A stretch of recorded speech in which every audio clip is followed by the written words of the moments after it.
Hello everyone. तो I hope सब लोग ठीक है घर पे। प्लीज़ अपना ध्यान रखिए, this is very tough situation going on. तो आई वांट कि everyone please take care of yourself, आपके फैमिली को, आपके आजू बाजू में जो भी है, please take care of them. काफ़ी टाइम हमने मस्ती में हो गया हमारा, काफ़ी टाइम हमने स्पेंड कर दिया। Now as an SYGC student, I think we should start our studies now. So let's start with organizational of management. OC start करेंगे आज, and first chapter is principle of management. Let me just give you some of the changes क्या हुआ है new syllabus के हिसाब से। Changes कुछ ज़्यादा नहीं है, इनफैक्ट ये टाइम का syllabus is very good comparatively, because बहुत सारा कट डाउन किया है, जो अननेसेसरी थिंग्स थे उनको ऑलरेडी 11th में डाल दिया था, जो लास्ट ईयर चेंज हुआ था। Okay, so we are going to start with principle of management, और ये चैप्टर मैं दो पार्ट में करूँगा। ओके, तो फर्स्ट पार्ट मैं अभी डाल रहा हूँ और second part I will put afterwards. Okay, so as usual, first हमको चैप्टर के मतलब मालूम होना चाहिए, नाम का मतलब, और प्रिंसिपल ऑफ मैनेजमेंट का मतलब क्या है।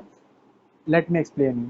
First of all, what do you mean by principle, तोड़ तोड़ के हम सीखेंगे। What do you mean by principle? Principle is generally an attitude towards your life, a behaviour and habit. ठीक है, और principle is something which is generated by practice and experimented, जो सब पे काम आता है। फॉर एग्जाम्पल, अगर तुम्हारे लिए मैं एग्जाम्पल दूँ, तो स्कूल में प्रिंसिपल एक क्लासरूम का तो होता नहीं है, राइट? सबके लिए होता है, पूरे स्कूल के लिए होता है। ओके, तो प्रिंसिपल वो हो गया। प्रिंसिपल ऑफ मैनेजमेंट, इसका मतलब for managing any organisation there is a principles. Okay, define किया हुआ है, और वो ट्राइड एंड टेस्टेड है, that principles are tried and tested.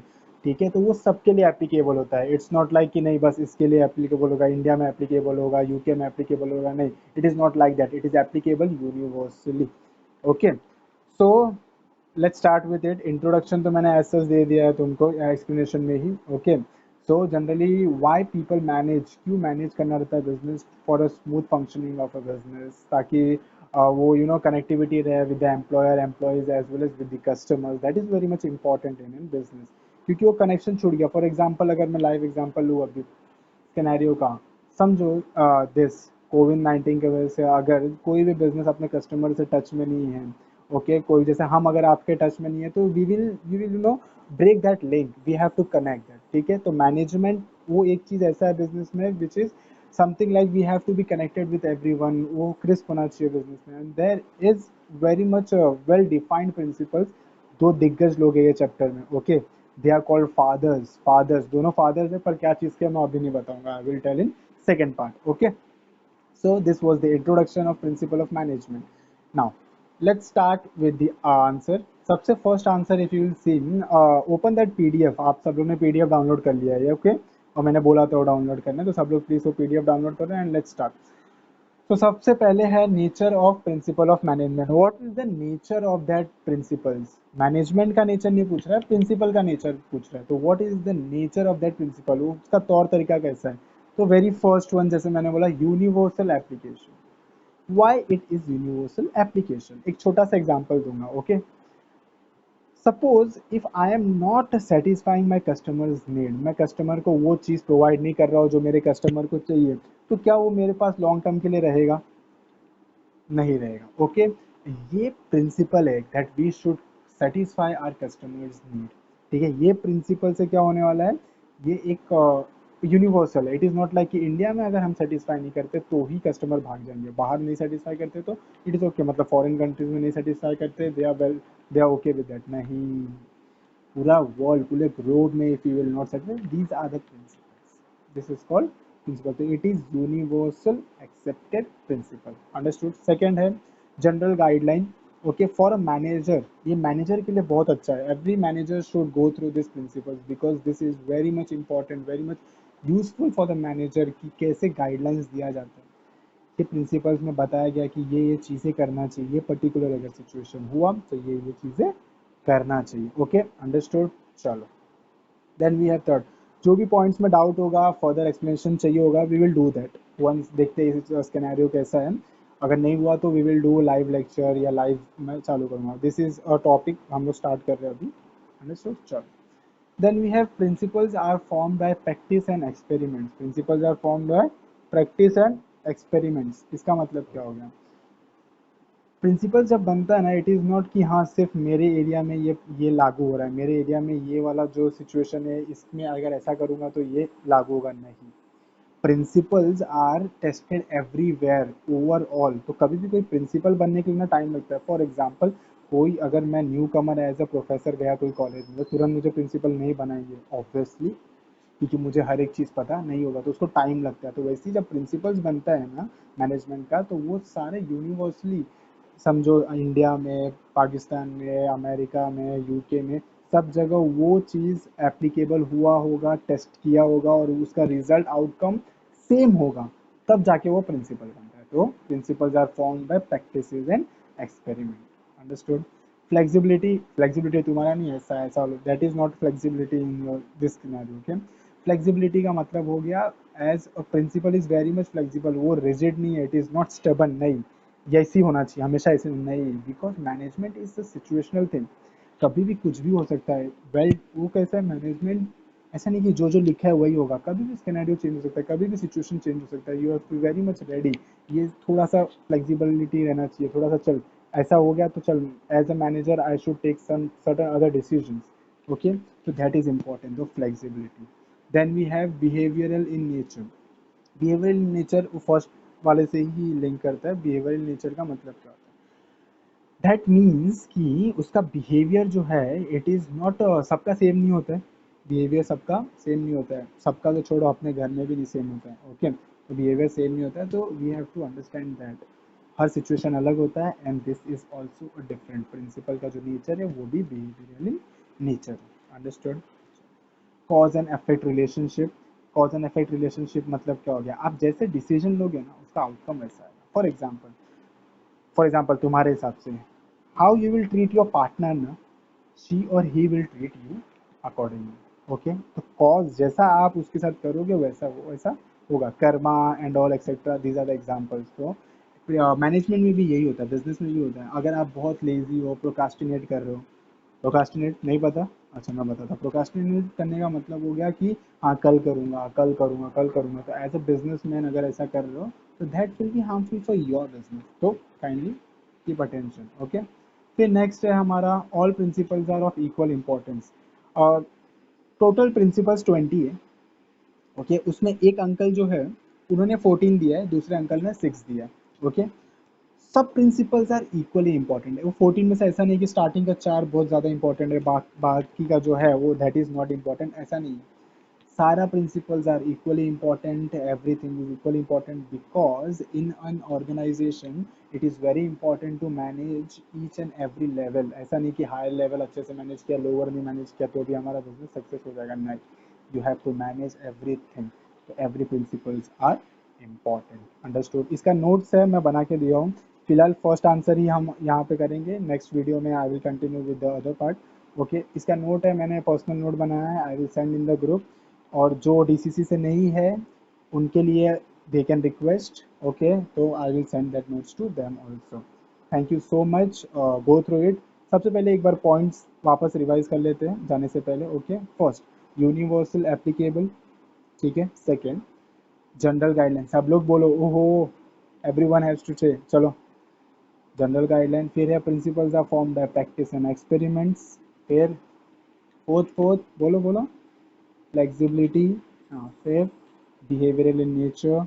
6, cause and effect relationship, and all principles are of equal importance. Okay, चलो, very good. Hello everyone. So I hope first वाला answer जो उसी का है, फर्स्ट चैप्टर का, हो गया है, सबको समझ में आ गया है। Okay, so let's start with the second part, significance of management principle. Now, what do you mean by significance? Significance means importance. Okay, और importance किसका देख रहे हैं हम लोग? Principle of management. तो क्या लिखा है? Significance of management principle. तो प्रिंसिपल का इंपॉर्टेंस देख रहे हैं। सबसे फर्स्ट दिया हुआ है, provides us insight of managers, insight to manager, sorry. तो प्रोवाइड क्या? Insight to manager. What do mean by insight? Insight मतलब अंदर की बातें, अंदर की चीज़ें मालूम पड़ती है मैनेजर को। मैनेजर को पता चलता है कि हाँ, कि अंदर कैसे काम होगा। ओके, अगर मैं ये डिसीजन लूँगा, what will be the outcome. तो मैनेजर को क्या मिल रहा है? इनसाइट मिल रहा है, ओवरऑल वो मैनेजर देख सकता है। ओके, तो सबसे पहले इंपॉर्टेंस ये है, इसके लिए इसको लागू करना चाहिए। importance. Okay, second, helpful in efficient utilization of resources. Efficient utilization of resources, तीन वर्ड बड़े बड़े हैं तुम्हारे लिए. ओके, तो efficient means optimistic, proper, full to use, full to मतलब पैसा वसूल वाला यूज करना है. Okay, utilisation, use of resources. Resources is everything, उसके ऊपर बिजनेस डिपेंड होता है. ओके, एवरीथिंग मीन्स कुछ भी हो सकता है. It can be man power, it can be cash, it can be your space of business, it can be the network, marketing, the political, जो भी पॉलिटिकल फ्लेक्सिबिलिटी है, वो लोग ज़्यादा छूट दे रहे हैं, या वी कैन डू दैट. जैसे स्टार्टअप्स के लिए बोल रहे कि इंडिया में बहुत सारा स्कीम्स है. ओके, तो ये हो गया helpful in efficient utilisation of resources. तो ये प्रिंसिपल लगाओ, उसके वजह से क्या होगा, efficient utilization of resources होगा. Okay, then third point we can see scientific decision. Why scientific decision? It is not trial and error basis. Trial and error का phase उसका खत्म हो गया when it was in R&D, when it was in practice, experiment जब हो रहा था तब. Now it has been scientifically proved कि ऐसा करने से ऐसा होता है, and this principle should be followed in the organization, in the management. Understood? ठीक है. That's why it is scientific. Then we have understanding social responsibility. Social responsibility तुम लोगों को तो बहुत आता होगा, है ना. सोशल रिस्पॉन्सिबिलिटी तुम लोगों को तो बहुत सारा है, क्योंकि तुम लोग सोशल मीडिया में हो. That is not social responsibility कि दोस्त को अच्छा आज लो फील हो रहा है तो मैं मैसेज करूँ, ये सब no. Social responsibility as a businessman, as a entrepreneur, ठीक है, you have certain social responsibility. For example एक लेते हैं हम लोग. सपोज मेरे अपना हमारा क्लास जो है उसके सामने जो भी रोड है या गटर है वो टूट गया है. ओके, और हम रोज ऐसा कैबिन में बैठ के देखते हैं कि कोई ना कोई गिरता है. कभी हमारा स्टूडेंट गिरता था, कभी उनके पेरेंट्स गिरते हैं. पर हम बोलते हैं, हमारा एटीट्यूड ये है, हम बोलते हैं कि हम क्यों ठीक कराए भाई, हमारा क्लास तो एकदम चकाचक एसी है, सब कुछ है लगा अच्छा सा, फुल उसका ambience is very good. Why should I invest in that, why should I spend money on that. और अगर सपोज मैं ऐसा करता हूँ, इसके अलावा मैं ऐसा करता हूँ कि मैं वो खुद गटर बनवाता हूँ. ओके, पीपल विल सी, वो लोग को पता चलेगा the intention of mind. Okay, उनको मालूम पड़ेगा कि ये अच्छे अच्छे भावना से ये काम कर रहा है, this person is good, and उसकी वजह से I will get certain business. So social responsibility is very much important. Unlike previous, पहले लोग सिर्फ प्रॉफिट प्रॉफिट करते थे, अभी ऐसा नहीं होता. Okay, then we have encourages research and development. Obviously, when you have to make a principle, when you have to generate something new, जब कुछ नया करना है तो उसमें क्या करना रहता है, आपको R&D करना रहता है. You have to research, research करने के बाद डेवलप करना रहता है, और फिर उसको एक्सपेरिमेंट करना रहता है. तो दिस इज वेरी इंपॉर्टेंट. ये क्या करता है, एंकरेज. दिस प्रिंसिपल क्या करता है, encourages. Okay, encourages for what, encourages for research and development. Then next point we have help to coordinate and control. Coordination और कंट्रोल रखता है. किसके बीच में कोऑर्डिनेशन होना जरूरी है, obviously higher level management, lower level management, middle level management. Okay, इनके बीच में कोऑर्डिनेशन रहता है. और कंट्रोल कौन रखता है, ऑब्वियसली जो सुपीरियर रहता है. तो हम ऐसे नहीं कर सकते ना, we will make a decision, we will make something कि हाँ इम्प्लीमेंट करो, उसके बाद हम ध्यान ही नहीं दे रहे, इम्प्लीमेंट कर दिया बस. नहीं, we have to control, we have to see whether it is going properly और नॉट. अंडरस्टूड. चलो, then we have next point, develop objective approach. What do you mean by objective approach? Not your filling the blanks वाला. हाँ हाँ, नहीं नहीं वो नहीं, ठीक है, filling the blanks वाला नहीं. Objective approach means to do something, aim, motive. ठीक है, को बिजनेस करने का मोटिव डेवलप करता है. इफ यू आर यूजिंग ये प्रिंसिपल का ये इंपॉर्टेंस है कि it develops an motive, it develops an objective. Understood everyone. 7 point. Okay, तो सातों point you have to read and you will get the answer. Now, next answer we have theory of management is just an introduction. ठीक है, तो now I am going to introduce महान व्यक्ति जो दो मैंने बात किया था, याद है फर्स्ट वाले पार्ट में. हाँ, सबसे पहले उनका नाम है Henri फ्रियोल.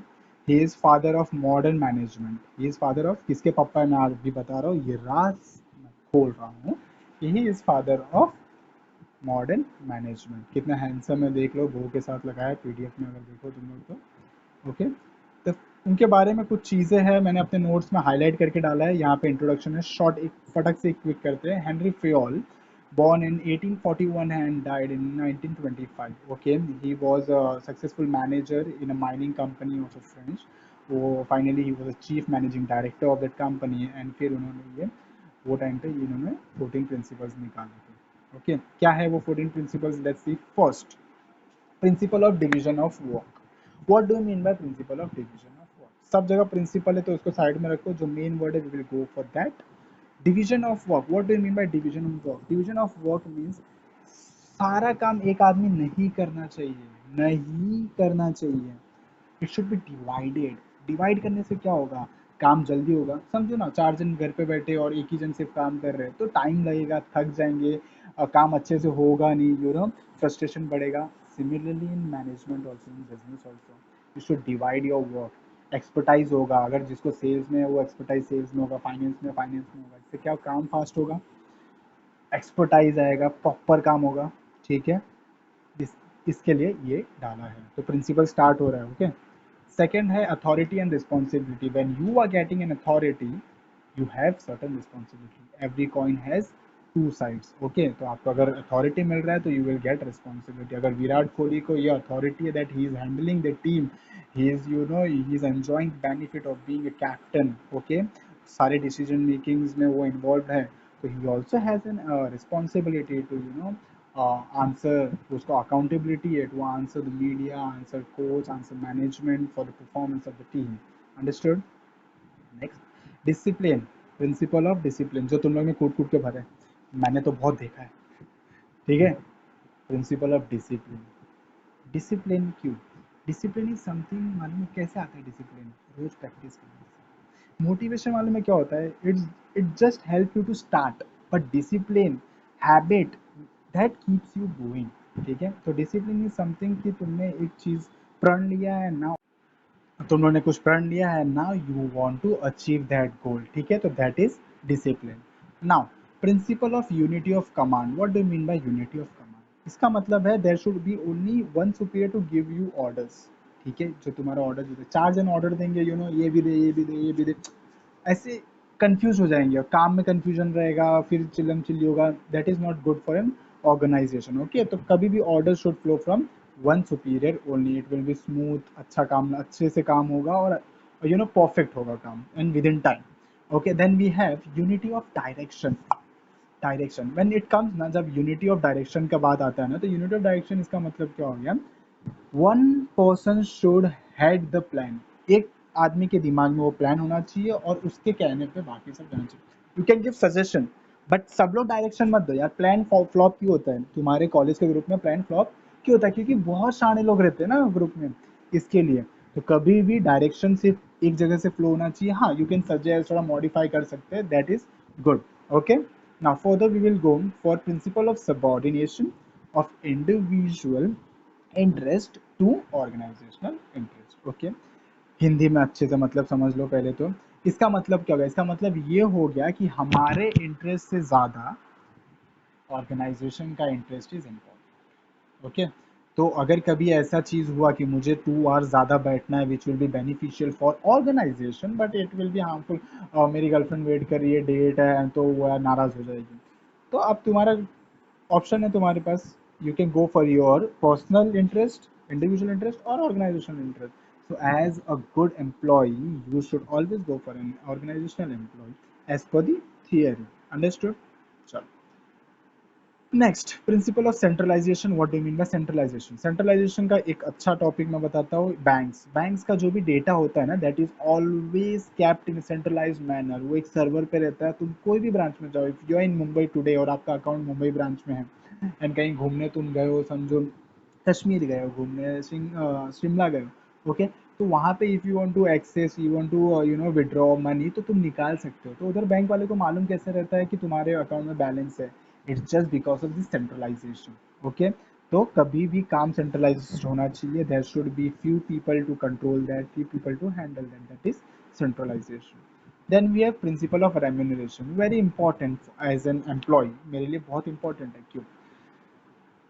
all employees are not working that hard, all employees are not that perfect, okay, not that loyal। बहुत लोग हैं जो इंडिविजुअल इंटरेस्ट पे ही जाते हैं, बट जब हम सैलरी देने का टाइम आता है वो टाइम पे सबको सेम देते हैं। Okay, this is not correct, this is not right, this is demotivating for the person who is hardworking. So you should always reward that person. You should always give something additional, some incentive for the person who is working very much hard for our company. Okay. Then we have principle of orders. What do you mean by principle of orders? Principle of orders का मतलब हो गया a place for everything and everything in its place. Order means order देना नहीं restaurant में जाके. Okay, order means it should be proper जगह पे होना चाहिए. जैसे तुम सुबह को उठते हो तो ना तुम पूरा बेडशीट बराबर करते हो, है ना, करते हो ना, चुप रहो, झूठो. ठीक है, तो ऑर्डर में होना चाहिए बेडशीट. वो एक एटलीस्ट वो हैबिट, मैंने लेक्चर में भी कभी बोला, एटलीस्ट छोटा छोटा हैबिट्स मालूम है, it is very good for you आगे के सक्सेस के लिए. ओके, तो हर चीज़ ऑर्डर में होना चाहिए. आपको जब ऑर्डर कर मतलब जब वो डिसीजन लेना चाहिए तभी वो डिसीजन लो, जब नहीं लेना चाहिए तब मत लो. ओके, तो वो हमेशा ऑर्गेनाइजेशन में timing timing is very important. Then we have principle of equity. What do you mean by equity? Equity means friendly nature, friendly behavior, behavior with your subordinates, behavior with your peers, with your superiors. सबके साथ अच्छे से friendly behavior, सबको encourage करो. It should be like एक company में suggestions लेना चाहिए from employees, you know. So उससे क्या होगा, अगर वो employee को suggestion दे रहा है, now you are implementing that in your organization, that will be very much beneficial for motivating such employees and in fact other employees too to think some new ideas, क्योंकि उनको अपनापन सा लगेगा, अरे ये मैंने बताया था इनको और इन्होंने अभी इम्प्लीमेंट कर दिया, वाह मुझे अच्छा लग रहा है, मेरा कंपनी है. ठीक है, तो this is very important principle of equity. Then we have principle of stability of tenure. What do you mean by stability? Life stability. Okay, stability मतलब समझ में गया. Then we have tenure. What do you mean by tenure? Period. तो stability मतलब आप जब hire कर रहे हो ना किसी employees को, okay, तो वो टाइम पे उसको stability का assurity दो कि बाबा आपको ऐसा नहीं है कल निकाल दिया जाएगा, हमारा काम हो गया तो आपको कल ही फेंक दिया जाएगा, एक महीने में फेंक दिया जाएगा. नहीं, you have to assure that person कि you will have a good life, good growth in a company. Okay. Sure. Next, principle of initiative. Obviously, I have always encouraged you all to initiate some new decisions, new steps. कुछ नया नया करो और अभी तो बहुत time है. You should initiate. तो कोई नया आइडिया आता है ना, when कोई भी ऑर्गेनाइजेशन में नया आइडिया आता है तो इनिशिएट उसको बोलते हैं, initiate new first step. Okay, तो you should always speak your mind out. कोई मीटिंग रहा, कोई पूछा कि क्या सजेशन देना चाहिए, क्या नया चीज़ लाना चाहिए, यू शुड स्पीक. क्या चेंजेस करना चाहिए, you should speak. This is initiation. Okay, then we have principle of spirit de corps. That means teamwork. That means teamwork. An individual can never succeed in life without a team.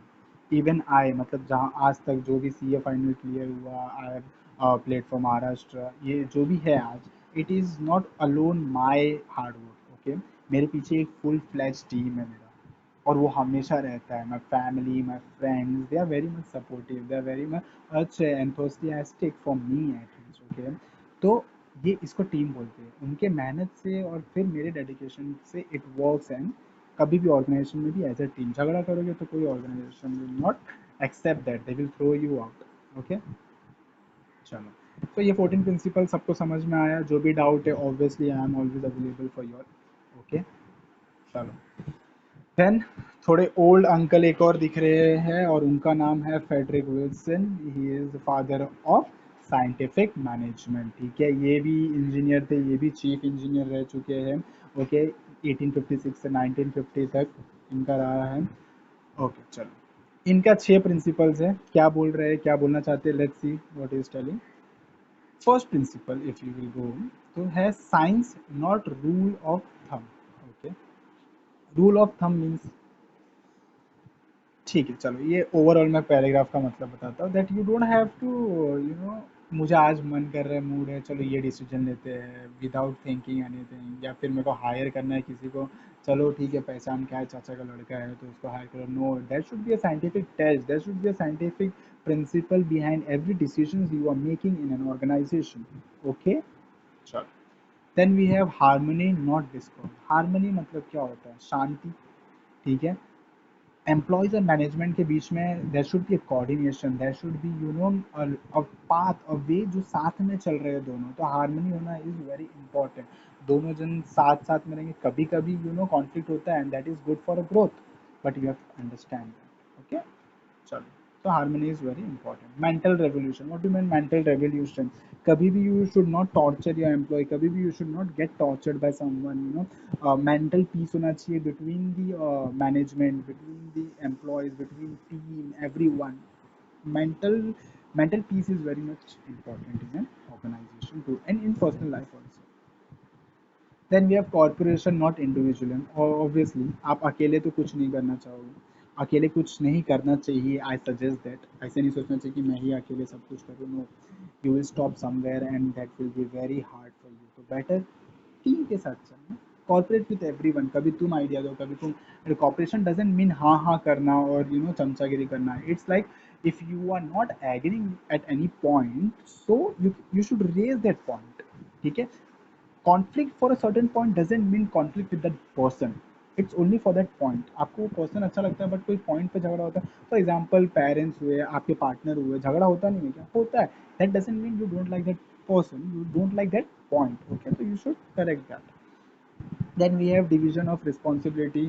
ऊपर वाला हमने देख लिया है. All सारा काम should be divided, और जिसके हाथ में दिया गया है that person should have that accountability. What do you mean by accountability?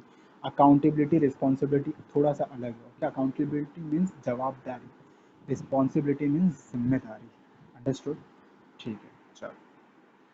Development of employer and employee for greater efficiency and maximum prosperity. Employer and employee को क्या करना है? They have to develop efficiency. उनका efficiency develop करना है. For what? Ultimately M क्या है कि लाइफ में हम प्रोस्पर हो. प्रोस्पर रे बाबा, दिवाली में वो मैसेज में लिखते हो, तुम लोगों को पता भी नहीं क्या. ठीक है, प्रोस्पर, तरक्की करे, आगे बढ़े. अंडरस्टूड? गुड. चलो, तो 6 पॉइंट ये अपना हो गया. ठीक है, ये principles. Now we will see next. अगर देखोगे तो that is technique of scientific management. Okay, technique of scientific. एक बार ये 6 पॉइंट जरा रीड करना तो.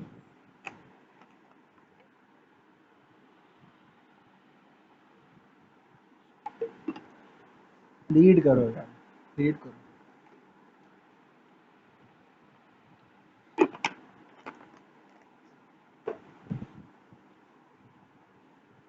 चलो, technique of scientific management. First, work study. whenever you are doing some work in an organization, कुछ नया काम आता है या फर्स्ट टाइम स्टार्ट होता है ना, तो वो काम के बारे में पूरा रिसर्च हुआ रहता है, स्टडी हुआ रहता है. उसको कितना टाइम लगता है, कौन से मेथड से करना चाहिए, कितना मूवमेंट होना चाहिए, यू नो, कितना ब्रेक एम्प्लॉयज़ को, कितना वर्कर्स को कितना ब्रेक देना चाहिए, वो सब स्टडीड रहता है. कितना लंच टाइम होना चाहिए, स्टडीड रहता है. कितना आवर्स ऑफ वर्किंग होना चाहिए, ओवर टाइम कितना बढ़ा तो कितना उनका वेजेस बढ़ाना चाहिए. This is studied. वो काम उतना बेनिफिट दे रहा है क्या उनको कॉस्ट के सामने? तो this is work study. You should always study time, the method, the motion. Motion means the movement, कितना मूवमेंट करना चाहिए. Okay. Then we have standardization of tools and equipment. What do you mean by standardization? Standardization मतलब uniformity. Schools में मालूम है, school में तुम्हारे uniform पहनते थे, क्यों? सब लोग सेम रहे, मालूम पड़े कि ये बंदा या ये बंदी ये स्कूल के है. That is uniformity, same. Okay, ऐसा नहीं. तो ये बिजनेस के हिसाब से टूल्स एंड इक्विपमेंट सेम होना चाहिए. क्यों? बिकॉज हर टाइम आप मत चेंज करो यार, एम्प्लॉयज विल गेट डिस्टर्ब, उनको उसका भी कंफ्यूजन होगा. Better you should follow a certain principles, follow certain standardisation, uniformity, कि ऐसे काम हम ऐसे करते हैं. ओके, चलो. फॉर एग्जाम्पल, जैसा वीकडेज में ऑफिशियल क्लोथ फॉर्मल्स रहता है, और सैटरडेज यू नो बहुत जगह और कैजुअल यू कैन वेयर. तो दिस इज यूनिफॉर्म. ऐसा फिर कभी उठ के मालिक बोलेगा या बॉस बोलेगा, अरे यार सैटरडे क्या है, क्या कैजुअल क्यों पहना तुम लोग ने, ऑफिस है, मजा. अरे भाई, यूनिफॉर्मिटी रखना कि वीकडेज में वो करना और सैटरडे को यू हैव टू वेयर. वो सिर्फ एक एग्जाम्पल. Then we have scientific task setting. Every task should be scientific. Unrealistic नहीं होना चाहिए, इट शुड बी रियलिस्टिक. उसको मालूम होना चाहिए कि मतलब अचीवेबल होना चाहिए यार. ऐसा नहीं कि समझ मैक्सिमम 50 यूनिट बन सकता है अगर पूरे दिन में, तो तुम बोल रहे हो 500. अरे 60 दो, चलो थोड़ा आगे पीछे 60 70, तो समझता है कि you want to increase. You are telling 500, insane about. ठीक है, तो साइंटिफिक टास्क दो यार. Scientific selection and training. Obviously when you are recruiting someone, जब आप किसी को हायर करते हो, जैसे हमने भी इंटरव्यू लिया, जब हम किसी को हायर करते हैं तो दैट शुड बी साइंटिफिक. ऐसा नहीं मेरे पहचान का है ना. सी द एबिलिटी, क्या स्किल्स है, will that benefit our company, that is important. Okay. तो सिलेक्शन जो प्रोसेस होता है, शुड बी टेस्ट लेना चाहिए प्रॉपरली, उसका इंटरव्यू प्रॉपरली होना चाहिए, नॉट बेस्ड ऑन एनी मतलब relation and etcetera. Functional organisation, functional organisation मतलब क्या होता है, there is a level in an organisation, you know, top level, middle level. तो प्लानिंग कौन सा लेवल करता होगा तुम लोग के हिसाब से, सोचो। Higher level, right.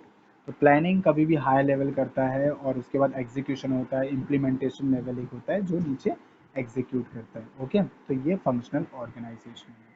तो you have to just read through it. Okay, then we have differential price piece rate wage plan, very important, and I agree with this. और ये हमने ऊपर भी बात किया कि सबको रेम्यूनरेशन सेम नहीं देना चाहिए यार। जो हार्ड वर्किंग है, जो बहुत मेहनत करता है, हु इज़ लॉयल, जो अपना लाइफ सेक्रीफाइस करके पूरा time they are with you, with our organization, ठीक है, तो you should give some additional reward, some additional points यार, ठीक है। तो उससे मोटिवेशन होगा, and to motivate a motivated person it is very important to, you know, reward them, encourage them। इससे क्या होगा, आपका ऑर्गेनाइजेशन का तरक्की हमेशा ज़्यादा होगा। ओके, तो ऑलवेज रिमेंबर, डीमोटिवेट जो एकदम यूजलेस है, 0% जिसका परफॉर्मेंस है, उसको मोटिवेट करने से अच्छा है मोटिवेटेड को करो, बिकॉज उसको आदत हो गया है डीमोटिवेटेड वाला, क्योंकि हमको तो ऐसे भी सैलरी मिल रहा है।